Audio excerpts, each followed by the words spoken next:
Salam sejahtera, anda sedang menonton cerita-cerita di sebalik berita. Apa yang anda saksikan sebentar tadi itu adalah sedikit infografik ataupun latar belakang Menteri Besar Perak yang baru, Menteri Besar Perak yang ke-14 Datuk Sarhini Mohamad, dan itu juga adalah menjadi tumpuan sepanjang hari inilah. Kalau anda berkesempatan untuk ke astroawani.com, kami ada membawakan perkembangan tentang itu, lampor langsung sejak pada pagi tadi. Rakan-rakan kami Haris Ashraf Hasnan dan juga Raza Ali berkesempatan dan juga telah pun menyumbang perkembangan terkini khususnya terkait dengan politik di Perak, dan pastinya ia berkaitan dengan Datuk Sarhini Mohamad yang hari ini mengangkat sumpah jawatan sebagai Menteri Besar Perak ke-14 di hadapan Sultan Perak Sultan Nazrin Shah. Sarhini yang juga ahli Dewan Undangan Negeri Adun Kota Tampan menerima watikah pelantikan daripada Sultan Nazrin yang kemudian mengangkat sumpah jawatan di hadapan baginda di Istana Iskandariah Kuala Kangsar. Beliau kemudian menandatangani surat pelantikan dengan disaksikan Hakim Utama Mahkamah Tinggi Ipoh Datuk Hisham Hashim, dan kemudian Sultan Nazrin berkenan melantik Sarhini sebagai Menteri Besar selepas beliau mendapat kepercayaan sebahagian besar ADUN dan dibuat berpandukan perkara 16 Fasal 2(a) Undang-Undang Tubuh Kerajaan Perak Darul Rizwan, dan ini semua bermula pada Sabtu lalu yang mana bekas Menteri Besar Datuk Seri Ahmad Faizal Azumu meletak jawatan sebagai Menteri Besar Perak ke-13 bersama-sama seluruh barisan Ahli Majlis Mesyuarat Kerajaan Negeri. Kepada anda yang mungkin terlepas pada perkembangan itu, anda boleh ke astroawani.com. Saya tunjukkan sekarang lapor langsung Sarhini sebagai MB, iaitu Menteri Besar Baharu Perak. Ada beberapa lah perkembangan terkini daripada awal tadi kami kongsikan, antaranya istiadat pelantikan dan angkat sumpah Esko Negeri Perak. Sebelum itu ada 4 adun UMNO, seorang adun bersatu angkat sumpah Esko Perak, dan kemudian ada beberapa kami jadikan mikro konten daripada titah Sultan Nazrin juga kami selitkan dan juga kami bawakan dalam astroawani.com. Anda boleh terus ke satu ruangan khas, kami bawakan lapor langsung Sarhini MB Baharu Perak. Dan saya nak bersama dengan Haris Ashraf Hasnan. Itu adalah perkembangan tadi. Sebenarnya Haris memberitahu saya Sultan Nazrin baru sahaja berkenan ataupun berangkat ke pusat media membuat lawatan. Mungkin ada perincian dan mungkin ada perkembangan yang boleh Haris kongsikan. Kalau dilihat daripada pakaian Haris, belum sempat lagi nak bertukar daripada Istana Kintas hinggalah ke pusat media. Mungkin boleh dikongsikan sebelum kita nak bercerita tentang liputan sepanjang hari ini dan juga minggu ini. Untuk waktu ini, untuk yang pertama ni, mungkin Haris boleh kongsikan sedikit perkembangan tadi difahamkan Sultan Nazrin berkenan untuk berangkat membuat lawatan di pusat media. Mungkin ada ceritanya boleh dikongsikan oleh Haris? Ya, Fauzi, pastinya rasa sedikit kelegaan. Alhamdulillah segalanya berjalan dengan lancar, walaupun kalau kita lihat ianya telah pun genap seminggu kalau nak dikira dari hari. Apa yang berlaku di Dun Perak adalah pada Jumaat minggu lalu dan esok adalah hari Jumaat. Jadi hari ini adalah hari ke-7 daripada krisis politik yang melanda negeri Perak. Jadi kita tak nak lagi cerita buat sementara ini. Kita henti dahulu, redakan kepanasan. Seperti ramai saya tengok di Twitter juga ada yang mengulas berkenaan dengan dari segi kalau kita nak menyebut titah Paduka Seri Sultan Perak dan pelbagai lagi. Tapi itu saya telah membawakan sejak daripada pagi tadi. Tetapi pada saat ini, kalau boleh saya kongsikan berkenaan dengan lawatan Paduka Seri Sultan Perak ke pusat media, baginda berkesempatan untuk bertemu dengan media yang menjalankan tugas membuat liputan apa yang berlaku sepanjang krisis politik yang melanda negeri Perak ini. Pertamanya adalah baginda sempat merakamkan penghargaan kepada wakil-wakil media yang hadir di pusat media di Dewan Jubli Perak di Kuala Kangsar ini, di mana kalau nak diikutkan baginda juga pergi ke setiap meja untuk bertegur sapa, berbual, berkenalan dengan wakil-wakil media yang hadir, dan baginda sempat berbual dengan kami petugas media yang berada di sebuah meja kami tim Astro Awani, sama ada tim dari Astro Awani di Ipoh yang bertugas di Ipoh ataupun yang seperti saya dan juga juru kamera Mak Ruzi yang datang dari Kuala Lumpur Ipoh berserta dengan pasukan fotografer ataupun jurufoto dari Jabatan Penerangan juga berada di satu meja dengan saya. Baginda sempat beramah mesra dan apa kata kita dengarkan sedikitlah petikan ataupun apa yang dibualkan di antara Paduka Tuanku Sultan Perak bersama dengan tim kami di Dewan Jubli Perak di Pusat Media ini. Kita dengarkan sedikit dahulu. Dari mana? Dari Awani. Kami dari Kuala Lumpur akan Kaisar. Dah berapa lama sini? Sejak daripada Jumaat tu. Jumaat kat seminggu. Kat seminggu lah. Ipoh dari mana? Indiana. Biasa lah. Dekat sikit nak ke istana kan. Ni akan saya tahu, saya nampak dalam daripada Pertabanan, daripada Kemangkatan. Daripada Mangkatan saya nampak. Kedua tu nak buat apa dulu TV dia kena baju semua dah siap. Dah kosong, sedap. Alah, sama tak siap baju.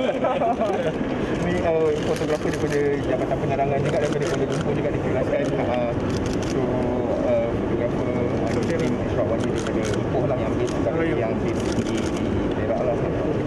Kau ni balik Kuala Lumpur? InsyaAllah hari Sabtu. Kau ada banyak makan? InsyaAllah. Terima kasih lah. Terima kasih. Baik. Walaupun agak sekejap sahaja perbincangan ataupun perbualan di antara pasukan media di setiap meja bersama dengan Paduka Seri Sultan Perak, tetapi masa yang diluangkan oleh tuanku itu amat dihargai.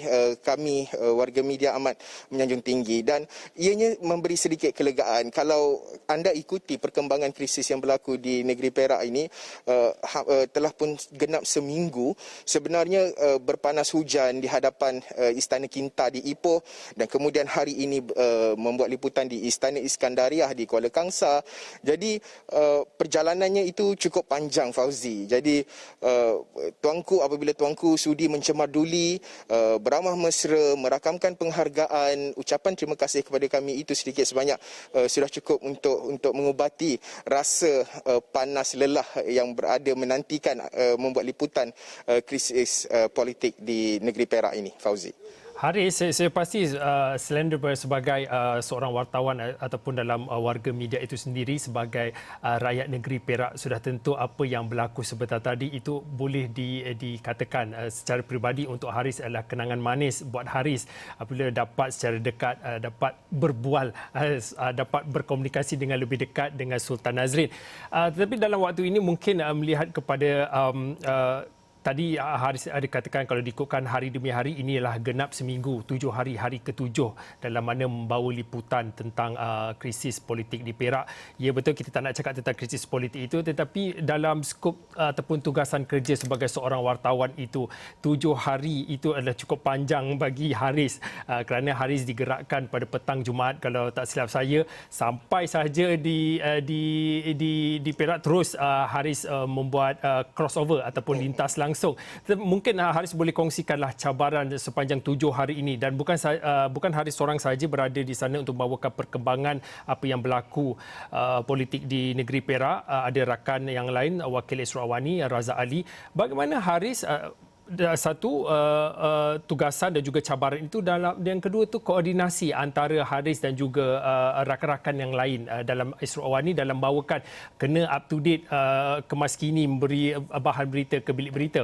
Haris. Ya, Fauzi, sebenarnya kalau kita nak bercakap berkenaan dengan sejak seminggu yang lalu, sejak bermula daripada Jumaat, is too fluid. Maksudnya ianya terlalu dinamik. Banyak perubahan berlaku. Sama ada pada sebelah pagi, mungkin tengah hari kita dapat info lain, petang kita dapat lagi info. Jadi banyak beberapa perubahan. Ramai pemimpin-pemimpin politik diterima menghadap oleh Paduka Seri Sultan.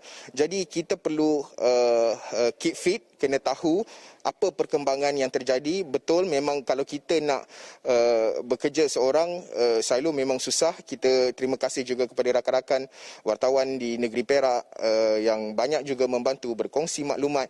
Kerana pertamanya saya dah lama meninggalkan buat liputan di Perak ini, tetapi kita kenal lah rakan-rakan yang mungkin ramai sini-sini yang berada, yang masih lagi bertugas di negeri Perak ini juga berkongsi maklumat. Dan saya bersama dengan Wakil Israwani Encik Razak sebenarnya turut memudahkanlah dari segi koordinasi, kerana beliau agak rapat. Beliau merupakan seorang wartawan yang senior di Perak ini. Beliau agak rapat dengan pemimpin-pemimpin politik dan ianya memudahkan dari segi komunikasi untuk kami tahu okey, bilakah seseorang pemimpin politik itu akan menghadap tuanku, dan juga apa yang akan berlaku seterusnya perjalanannya. Mungkin akan ada sidang media dan juga pertemuan tertutup dan sebagainya. Jadi itu sedikit sebanyak memudahkan saya untuk menentukan dari segi koordinasi. Rakan-rakan kita ada wakil Israwani Aida juga sempat menemu bual rakyat, membuat vox pop, tinjauan berkenaan dengan apa kata isi hati rakyat berkenaan dengan apa yang berlaku situasi ketika ini. Jadi ini amat penting untuk memudahkan koordinasi. Komunikasi di antara pasukan itu sebenarnya amat penting dalam membuat liputan, terutama melibatkan krisis yang terlalu dinamik, yang banyak sangat perubahannya, banyak sangat perkembangan terkini dari semasa ke semasa itu, Fauzi. Haris, tadi Haris ada katakan ini adalah antara lain dalam boleh dikatakan kejayaan Haris dan juga rakan-rakan di Israwani membawakan perkembangan berita khususnya apa yang berlaku di Perak ini, juga adalah bantuan rakan-rakan media yang lain yang berada di Perak, sebab Haris juga ada pengalaman bertugas di Perak beberapa tahun yang lalu. Haris, kalau boleh kongsikan, bila mana wartawan ni bila dah jumpa dengan wartawan lain sudah pasti ada cakap-cakap dalam kalangan wartawan-wartawan itu, sudah pasti apa yang termaktub pada hari ini, MB Menteri Besar ke-14 sudah pun dilantik, sudah pun diangkat sumpah. Cabaran yang menanti bagi Menteri Besar itu pastinya sudah cakap-cakapnya sudah berlega dalam kalangan wartawan. Dan juga mungkin Haris boleh selepas itu mungkin Haris boleh kongsikan sebenarnya dalam soal dan apa yang berlaku sepanjang seminggu ini, apa yang rakyat mahukan? Okey, pertama berkait dengan apa cabaran, pastinya berkenaan dengan belanjawan Perak 2021. Itu di sidang DUN akan berlintas, akan mula bersidang semula sekitar 16 hari bulan, dan kemudian kita ada berbaki lebih kurang dalam 2 minggu sahaja untuk DUN membahaskan belanjawan itu sekaligus meluluskan. Dan Datuk Sarani menyatakan dalam sidang medianya tadi, menyatakan bahawa tidak ada banyak pindaan secara formaliti, ataupun tiada pindaan pun akan dilakukan, tetapi secara formalitinya beliau bersama dengan Barisan Exco yang baru mengangkat sumpah petang tadi ini akan meneliti sebelum membentangkan semula pada 16 hari bulan. Jadi ini antara perkara ataupun cabaran, termasuklah kalau kita nak lihat dari segi long termnya, kalau kita lihat Perak terutama di Ipoh, di Ipoh ini ramai golongan pesara sebagai contoh. Jadi mereka ataupun negeri menua ini sebenarnya antara kebimbangan, bagaimana dari segi kebajikannya, bagaimana dari segi fasiliti bukan sahaja infrastruktur pengangkutan tetapi termasuk juga dari segi kesihatan, untuk menambah baik kualiti kesihatan, kerana ramai golongan ataupun warga menua, negeri menua di Perak ini sebenarnya memberi impak yang cukup besar kepada polisi dasar kerajaan negeri Perak. Dan pada masa sama kita tahu Perak ini bersebelahan dengan Kuala Lumpur dan juga Selangor. Jadi peluang pekerjaan golongan anak muda itu perkara-perkara yang cukup dekat di hati rakyat pada ketika ini. Dan berbalik kepada soalan Fauzi, apa isi hati rakyat? Jadi itulah antara perkara-perkara, kalau kita bertanya berkenaan anak muda, mereka amat mengharapkan, terutama saat pandemik COVID-19 ini, peluang pekerjaan amat penting sekali, very crucial apabila kita menyebut berkenaan dengan peluang pekerjaan untuk golongan anak muda ini. Beberapa universiti tempatan berada di negeri Perak, sama ada universiti awam maupun swasta, tetapi graduan-graduan anak-anak Perak ini mungkin rata-rata antara mereka mungkin rasa bimbang, tidak tahu ke mana arah tuju, adakah perlu berhijrah sedangkan keluarga berada di negeri Perak, adakah perlu berhijrah ke negeri lain semata-mata untuk mencari kerja, ataupun apa antara inisiatif yang akan dilakukan oleh kerajaan yang baharu ini untuk mengembalikan anak-anak Perak yang mungkin berada di luar ataupun yang mungkin berasa bimbang berkenaan hala tuju hidup mereka, ini sebenarnya yang perlu menjadi fokus terutama dalam belanjawan Perak 2021 mendepani pandemik COVID-19 ini. Fauzi. Dan itu jugalah fokus yang perlu diberi tumpuan bagi Menteri Besar sendiri yang baru, Datuk Seri Mohamad, dan juga esko-esko yang baru dilantik. Dan pastinya saya harap untuk Ashraf dan juga rakan-rakan lain dan juga Encik Razak Ali untuk menjaga kesihatan. Saya pasti masih lagi perjalanan untuk membuat liputan itu masih panjang untuk hari ini dan esok dan mungkin hari-hari yang berikutnya. Terima kasih untuk Ashraf dan juga rakan-rakan Razak Ali dan juga juru kamera yang membawakan perkembangan liputan sepanjang seminggu ini, dan saya pasti ada lagi laporan yang akan dibawakan oleh Ashraf dalam Awani 745 dan pastinya di esroawani.com. Kalau anda berkesempatan ke esroawani.com, anda boleh membaca artikel yang ditulis oleh Ashraf, antaranya 4 adun UMNO, seorang adun bersatu angkat sumpah Esko Perak, dan laporan ini akan dibawakan pastinya akan kami selitkan dalam Awani 745 dan pastinya di esroawani.com. Cerita berehat seketika kembali selepas ini.